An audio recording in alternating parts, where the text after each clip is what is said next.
Salam, axşamınız xeyir, bu vaxtınız xeyir olsun inşallah. Aparatımız 4 kilovat, 3 kilovat, 4 təkər, mis sarğın olbaza. Tokumuz hal-hazırda 202'dir. Day xeyir olsun. Bura haradır? Hara?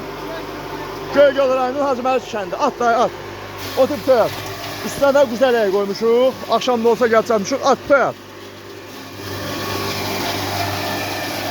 4 kilovat, 3 kilovat, 4 təkər, mis sarğın olbaza. Çatdırma qoşan pulsuz. Aparatımızın mümkün gündə qiyməti 1200 manatdır. 200 manat endirimdə 1000 manata getmişik.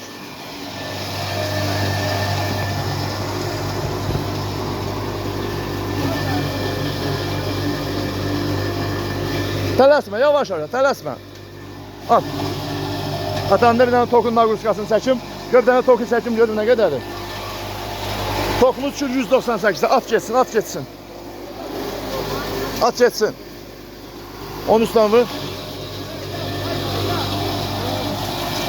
Kime lazım olsa əlaqə saxlayın. Çatdırılma qaşma pulsuzdur. Nol fazadır. Bu da bunun çəkdiyi güzel ev. Göygöl rayonunun Hacıməli kəndi. Day söndür. Çatdırılma qaşma pulsuzdur. Aşağı vur sönəcək. Aşağı vur kül çatırı. Su. 2 zamanət var. Motor 2'lərdə yanar xarab olursa pulsuz təmir edib yeri işlədirsiniz. Kime lazım olsa əlaqə saxlayın.